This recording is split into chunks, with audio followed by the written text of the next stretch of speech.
24장.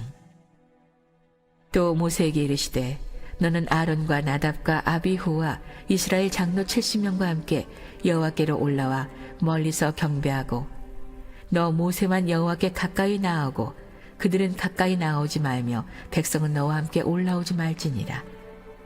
모세가 와서 여호와의 모든 말씀과 그의 모든 율례를 백성에게 전하매 그들이 한 목소리로 응답하여 이르되 여호와께서 말씀하신 모든 것을 우리가 준행하리이다.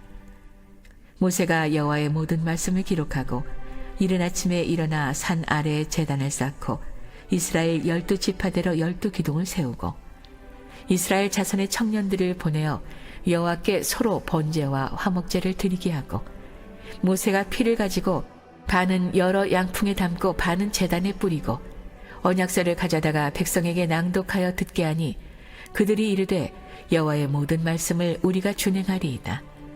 모세가 그 피를 가지고 백성에게 뿌리며 이르되 이는 여호와께서 이 모든 말씀에 대하여 너희와 세우신 언약의 피니라.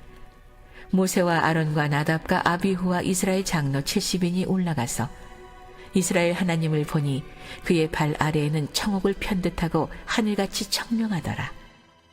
하나님이 이스라엘 자손들의 존귀한 자들에게 손을 대지 아니하셨고 그들은 하나님을 뵙고 먹고 마셨더라. 여호와께서 모세에게 이르시되 너는 산에 올라 내게로 와서 거기 있으라. 내가 그들을 가르치도록 내가 율법과 계명을 친히 기록한 돌판을 내게 주리라. 모세가 그의 부하 여호수아와 함께 일어나 모세가 하나님의 산으로 올라가며 장로들에게 이르되 너희는 여기서 우리가 너희에게로 돌아오기까지 기다리라. 아론과 훌이 너희와 함께 하리니 무릇 일이 있는 자는 그들에게로 나아갈지니라 하고 모세가 산에 오르매 구름이 산을 가리며 여호와의 영광이 시내 산 위에 머무르고 구름이 엿새 동안 산을 가리더니 일곱째 날에 여호와께서 구름 가운데서 모세를 부르시니라. 산 위에 여호와의 영광이 이스라엘 자손의 눈에 맹렬한 불같이 보였고 모세는 구름 속으로 들어가서 산 위에 올랐으며 모세가 40일 40야를 산에 있느니라.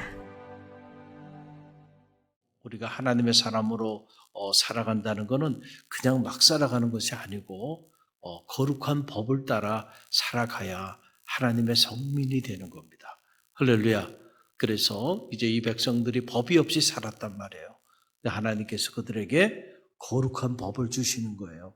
그래서 이 거룩한 법도를 따라 살아갈 때에 그때에 비로소 성민의 삶이 시작되는 거예요. 그래서 거기에 관한 내용이 나오는데 이 내용을 보면서 두 가지 제가 은혜 받은 내용은 하나는 뭐냐면 우리의 신앙의 깊이에 따라 경배의 깊이도 결정된다라고 하는 거예요.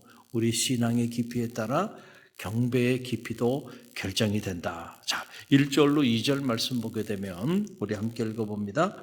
또 모세에게 이르시되 너는 아론과 나답과 아비후와 이스라엘 장로 70명과 함께 여호와께로 올라와 멀리서 경배하고 너 모세만 여호와께 가까이 나오고 그들은 가까이 나오지 말며 백성은 너와 함께 올라오지 말지니라. 그랬어요. 자, 지금 하나님의 말씀인데 하나님께서 이제 이 언약을 체결하시고 율법을 주시는 과정에서 이제 시내산에 올라오라고 말씀을 하시는데 모세만 하나님께 가까이 올라오라는 거예요. 모세만 하나님 앞에 가까이 나아갈 수 있도록 산 꼭대기에 모세만 올라오게 하고 그리고 산 중턱에는 누가 있게 했냐면은 함께 수행했던 아론과 나답과 아비후와 그리고 이스라엘의 장로 70명은 산 중턱에 있게 했다. 그리고 백성들은 어디 있게 했어요? 산 아래에 있게 했다라고 하는 거죠. 그러니까 여러분 하나님께서 이렇게 말씀하신 데는 그만한 이유가 있었을 거예요. 그렇죠? 아직은 백성들이 하나님을 가까이 하기에는 아직은 그들이 거룩하지 못한, 경건하지 못한 그런 삶의 자리에 있었고 그 다음에 이제 모세를 측근해서 이렇게 수행했던 아론과 또 나답과 아비후 이스라엘의 70명의 장로들 그들은 가까이 오긴 하지만은 그러나 모세만큼 가까이 오지 못하게 산중턱쯤에 있게 했다라고 하는 거죠. 그러니까 우리가 하나님을 경배하는 것도요, 이걸 이제 영적으로 해석해 보면, 아, 그렇구나. 우리 그 신앙의 깊이에 따라 우리의 이 경배의 깊이도 이렇게 차이가 나는구나. 저는 말하긴 여러분이 하나님께 가까이 나아가는 성도들이 되시기를 간절히 바랍니다. 하나님께 가까이 하는 자가 복이 있다 그랬어요. 할렐루야. 그러나 아무나 하나님께 가까이 갈 수 있는 건 아니야. 우리가 똑같은 예배를 드려도요, 똑같은 성회를 해도요, 보면 그 성회를 통해서 큰 은혜를 받는 성도들이 있는가 하면, 성회에 같이 참여했는데도, 별반 은혜를 받지 못하고 그렇게 지나가는 성도들도 있어요. 그게 바로 뭐냐면 그들의 신앙의 깊이에 따라 은혜의 깊이가 결정된 거예요. 할렐루야. 그래서 여러분이 더 가까이, 더 간절함으로 하나님께 나가게 하기 위해서 기도 제목도 여러분들이 내게 하고 마음의 소원도 내게 하고, 그리고 가능한 한 이 성회 때는 뭔가 여러분들이 어떤 모습으로든 섬김의 자리에 자리하면 마음의 자세가 달라져요. 그러면 훨씬 더 가까이 가게 되는 거예요. 할렐루야. 그럴 때 그 성회의 주인공이 되는 거예요. 할렐루야. 여러분, 예수님도 그 예수님의 사역을 이렇게 보게 되면, 예수님이 70문도 70명의 제자들을 키웠고, 거기에 또 특별히 12명의 제자들이 있었잖아요. 근데 그 12명 중에서도 특별히 예수님이 가까이 했던 사람 제자들이 3명이 있었어요. 여러분, 그 3명이 누구예요? 베드로와 야고보와 요한입니다. 베드로와 야고보와 요한. 이들은 예수님 12제자들 중에서도 더 예수님과 더 가까이 했던 그런 제자들이었어요. 보게 되면 변화산의 사건이 일어났을 때도 이 3명이 함께 동행했습니다. 회당장 야이로의 딸의 사건에도 이 3명이 함께 했고, 겟세마네 동산에서 그 고뇌에 찬 예수님의 삶의 자리에까지 동행했던 사람들이 누구냐면은 베드로와 야고보와 요한이었어요. 이 베드로와 야고보와 요한은 예수님의 가장 깊은 사역의 순간들을 함께 했던 그런 제자들이었습니다. 그 예수님이 왜 베드로와 야고보와 요한을 그렇게 가까이 하셨을까? 여러분, 이걸 우리가 흔히 말하는 코그룹이라고 말하고, 또 역사학자들은 이런 것을 창조적 소수라고 말해요.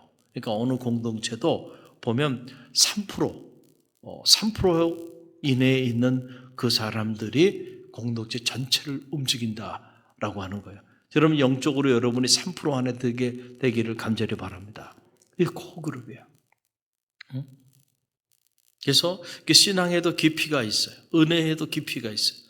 그래서 우리가 다 같은 공동체에서 같은 주의 종을 통해서 말씀을 듣고 신앙생활을 하고 있지만 그 영적인 깊이는 다 다릅니다. 다 달라요. 이게 무슨 겉으로 드러난 직분의 곧 영적인 깊이를 결정하는 것도 아니에요. 그 반대가 될 수도 있어요. 아예 그냥 그 평신도 집사님도 아니고 임원도 아닌 분이 가장 가까이 할 수도 있어요. 그분이 영적으로 하나님께. 할렐루야. 이거는 우리가 표면적으로 드러난 것 가지고는 결정할 수 있는 것이 아니고, 우리의 그 마음의 중심이 정말 순전한 마음으로 하나님께 가장 가까운 곳에 있는가. 내가 주님께 정말 주님의 마음을 느끼고, 그리고 정말 주님의 뜻을 내 마음속에 품고, 그리고 주님과 함께 동행하는 그런 베드로와 야고보와 요한처럼 가장 주님 가까이 주님과 함께하는 사람인가. 이거는 영적인 문제입니다. 할렐루야. 그 사람이 많은 재산을 가지고 있다고 해서 아니에요. 그 사람이 지위가 높다고 해서 아니에요. 그 사람이 무슨 직분이 무슨 권사님이고 장로님이고 집사님이라서 아니에요. 목사님도 아니에요. 그런 것들이 결정하는 것이 아니고, 정말로 우리의 영성이 정말로 주님과 함께 동행하는가. 할렐루야. 그게 중요해요. 그게 중요해요. 저는 바라기는 여러분이 특별히 새벽을 깨우며 주님께 나온 여러분들이 이제 겉으로 보면 여러분들은 3% 안에 있는 사람들이에요. 그렇죠? 그런데 겉으로만이 아니고 실제 내면적으로도 여러분들이 주님과 함께 가장 가까운 곳에서 늘 호흡하고 가장 가까운 곳에서 안타까워하고 가장 가까운 곳에서 느끼고 가장 가까운 곳에서 결단하고 하나님의 일을 감당할 때 가장 선봉해서 그 일을 결단하며 나가는 그런 마정물과 같은 하나님의 사람들이 되시기를 간절히 바랍니다. 또 한 가지 제가 이 말씀을 이렇게 묵상하면서 깨닫게 되는 것은 순종이 역시 중요하구나. 순종은 하나님 언약 백성의 필수 조건이라는 거예요. 여러분 보세요. 3절 말씀 보세요. 우리 함께 읽어봅니다. 모세가 와서 여호와의 모든 말씀과 그의 모든 율례를 백성에게 전하매 그들이 한 소리로 응답하여 이르되 여호와께서 말씀하신 모든 것을 우리가 준행하리이다. 아멘. 여러분은 이 말씀을 어떻게 읽어요? 저는 이 말씀을 읽을 때마다 마음에 막 감동이 되고요. 야, 대단하다, 대단하다. 여러분 한번 상상을 한번 해보세요. 야, 한 목소리로. 그러니까 모세가 여호와의 말씀을 듣고 그 말씀과 그 율례를 전하니 온 백성이 한 목소리로 아멘으로 화답하면서 우리가 우리에게 주신 그 말씀대로 다 준행하리이다. 할렐루야. 여러분, 이게 쉬운 게 아닙니다. 여러분들이 어떤 일을 추진하고 나갈 때 한 목소리로 단 한 사람도 거기에 대한 불편한 마음을 품지 않고 거기에 대한 이의를 제기하지 않고 한 목소리로 우리가 다 그대로 준행하리이다. 여러분, 이렇게 나간다는 거는요 정말 쉽지 않아요. 근데 갈릴리 교회는 이게 가능한 교회야. 할렐루야. 제가 이번에 당회 구역회를 지내면서도 보니까 야, 세상에 또 이런 교회가 있을까? 마음을 다 모아줘. 할렐루야. 교회가 또 주의 종이 추진하는 일들에 대해서 마음을 한 사람도 이의를 제기하지 않고 그렇게 마음을 쫙 모아주는 모습을 보면서요. 야, 이런 교회가 또 있을까? 할렐루야. 하나님의 영이 임하니까 그 하나님의 역사가 나타나는 거예요. 여러분, 아무리 하나님이요 이 백성들을 위해서 율례를 준비하시고 그리고 주의 종을 세워서 하나님께서 그 싫다고 하는 모세를 끌어다가 출애굽의 역사를 이루고요. 그리고 모세를 통하여 하나님의 뜻을 다 대언하게 해도요. 백성들이 거부하면 아무런 역사가 나타나지 않는 거야. 그렇잖아요? 아무리 하나님이 그렇게 직접 일하시고 아무리 모세가 뛰어나다 할지라도요. 여러분 듣지 않으면 순종하지 않으면 그러면 아무런 역사가 나타나지 않는 거예요.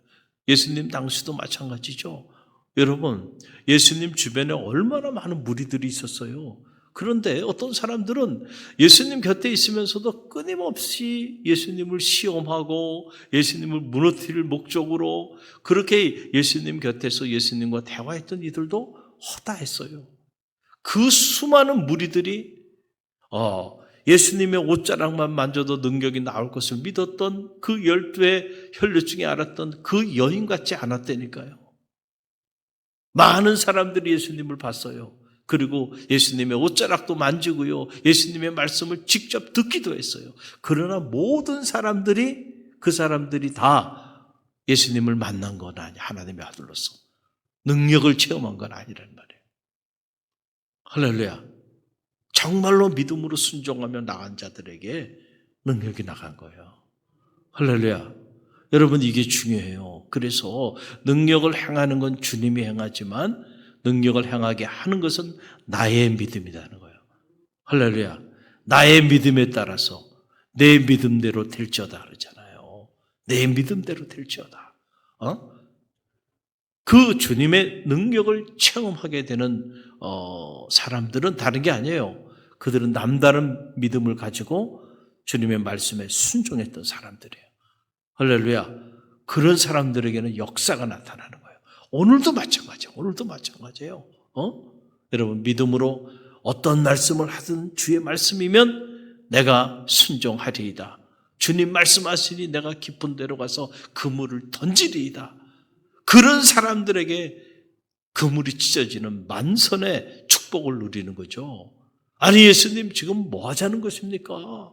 우리가 지금 밤새도록 고기를 잡으려고 노력을 했는데 한 마리도 잡지 못하고 그래서 지금 그물을 정리하고 있는데 아니 오셔가지고 배를 좀 띄우라 그래가지고 참 귀찮은 일이긴 하지만 그래도 순종해서 배를 띄웠는데 아니 이제 이 대낮에 무슨 깊은 데로 가서 다시 그물을 던지라 그럽니까? 이건 좀 너무하신 거 아닙니까? 자, 충분히 그럴 수 있는 상황이죠. 그렇잖아요.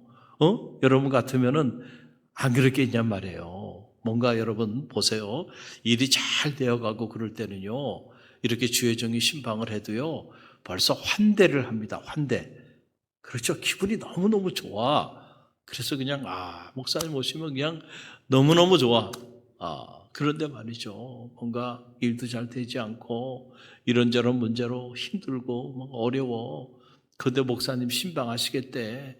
신방하시겠다는 것도 기쁘지도 않아. 그렇죠? 그 신방하러 가도요. 얼굴이 그냥 굳어 있어. 굳어 있어. 그런데 목사님 오셔가지고 상황도 모르고요. 주책 없이 이렇게 해라 저렇게 해라 그러면은 화가 나요 안 나요? 화가 나죠. 화가 나지. 목사님 아니 지금 내 상황이 지금 어떤 상황인데 목사님 알지도 못하시면서 그리고 이런 일에 대해서는 내가 전문가인데 목사님은 말씀이나 전하시는 분이지 목사님이 이런 분야에 대해서 내가 지금 이 문제 가지고 이렇게 애를 쓰고 노력을 해도 이게 안 돼가지고 지금 내가 이 고생하는데 목사님이 뭘 아신다고 그걸 이렇게 하라 그러고 저렇게 하라 그러나 만약에 제가 그렇게 얘기하는데 여러분이 전문 분야야. 그 전문 분야에 대해서 여러분이 그렇게 노력을 하고 애를 썼는데 그게 안 된 거예요. 그런데 제가 전문 분야도 아니야. 그렇잖아요. 예수님이 뭐 물고기 잡아본 적이 있으시겠어요? 그런데 예수님이 와가지고 깊은 데로 가서 그물을 던지라 그러면 여러분 마음속에 어떤 생각을 하겠어요? 이거는 내가 전문가인데 좀 모르는 소리 하지 마세요. 다 해봤어요. 아닙니다. 지금은 물고기 잡을 때가 아닙니다. 그리고 거기는 깊은 데는 포인트도 아닙니다. 해보셨어요? 나는 평생 이곳에서 물고기 잡으면서 잔뼈가 굵은 사람이에요. 여러분 이거 순종하기 어렵다니까. 할렐루야. 여러분 오늘 이 말씀을 여러분의 삶의 자리 가운데 직접 적용해 보세요. 정말 순종할 수 있겠는가? 깊은 데로 가. 그물을 던져. 이렇게 말했다고 한다면 밤새도록 한 마리도 잡지 못했지만 주님 말씀하시니 내가 깊은 데로 나아가 그물을 던지리이다. 할렐루야. 할렐루야. 여러분 이럴 때 축복의 문이 열리는 거예요. 이럴 때 만선의 축복을 누리게 되는 거예요. 그래서 우리가 언제나 순종이 중요해요. 말씀을 듣는 것도 중요하지만 듣는 것보다 더 중요한 거는 뭐예요? 그 말씀 붙잡고 그 말씀대로 내가 순종하는 거야. 그럴 때 역사가 나타나는 거죠. 아무리 좋은 말씀, 은혜로운 말씀, 여러분 아무리 많이 들으면 뭐예요? 그 말씀대로 순종하지 않으면 아무런 역사도 나타나지 않아요. 예수님이 배에서 가르쳐 주셨잖아요. 말씀을 가르쳐 주셔서 은혜 받았어요. 그리고 말씀이 깊은 데다가 그물 던지라 그래요. 그런데 그 마지막 정말 중요한 순간에는 순종을 하지 않아. 왜냐하면 내 상식하고 너무 멀어. 내 삶하고 너무 멀어. 그렇게 하다가 내가 낭패를 당해. 이건 아니야. 도저히 아무리 생각해도 이건 아니야. 그래서 불순종합니다. 그러면 역사가 안 나타나는 거야. 할렐루야. 오늘 이 백성들의 모습을 봅니다. 이 모습이 유효기간 길게 갔으면 참 좋겠는데 이 출애굽한 이스라엘 백성들의 모습이 이게 유효기간 길게 가지 못하는 것들이 이제 문제가 되긴 하지만은 그러나 이 순간에는 그들이 한 마음으로 우리가 주의 말씀대로 그렇게 준행하겠나이다 라고 결단하며 나가는 모습을 보면서 하늘의 문이 열리는 그런 기적을 체험하게 되는 거예요. 할렐루야. 2026년 대망의 새해 여러분의 삶에도 하늘의 문이 열리고 있습니다. 할렐루야. 말씀대로 순종하는 자들에게 오늘도 그 문이 찢어지는 만선의 축복을 누리게 될 줄로 믿습니다. 우리 기도하며 나가는데요. 중보기도 부탁드려요. 여러분 중보기도 해주셔서